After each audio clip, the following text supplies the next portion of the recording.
COVID, supply chains, the Russian invasion of Ukraine, and the resulting economic fallout. Markets are being pummeled by one of the highest risk environments in living memory. I'm Sarah Cottle at S&P Global Market Intelligence, and here are 3 top market impacts that we're tracking. First, supply chains under fresh strain after Russia invaded Ukraine. Imports and exports and trade terms in the region are all changing at speed. Surrounding countries are feeling direct and severe impact, but the ripples will reach the entire world.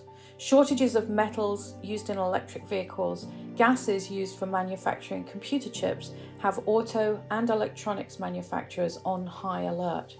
One pessimistic scenario from our analysts predicts that light vehicle output could fall as much as 3.5 million below expectations in an already tight market.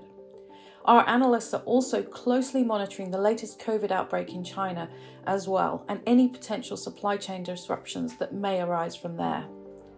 Meanwhile, our economists at S&P Global Market Intelligence tell me food supply is threatened if this conflict drags on.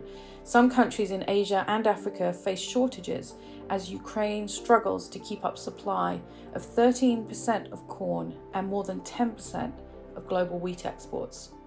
Shipping rates too face volatility, cargo demand is disappearing from the region, and new trade routes are getting established.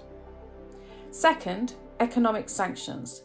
These are aimed at isolating Russia from the global financial system, but they will inevitably impact investors and markets. Banks in Europe and Asia, some with direct loan exposure to Russia, are reassuring investors that they have sufficient capital to absorb large losses. The S&P 500 has fallen about 3% over the last month, and one global bank index is down almost 13% in that same time frame. Market intelligence data also shows that institutional investors in certain banks with branches and loans in Russia are facing significant losses as stock prices crater.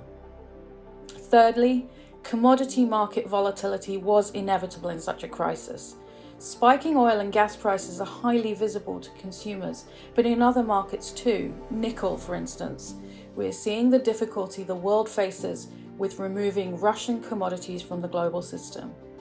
At the end of February, nickel hit an 11-year high of over $25,000 a ton. Fears of shortages spread and sellers exited short positions. By March 8th, nickel hit the astronomical level of $100,000 a ton.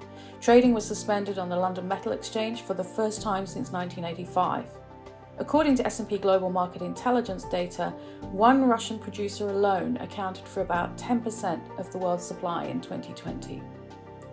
Our market experts are working around the clock to bring you the essential intelligence you need to make decisions for your business in these volatile times. Thank you for watching.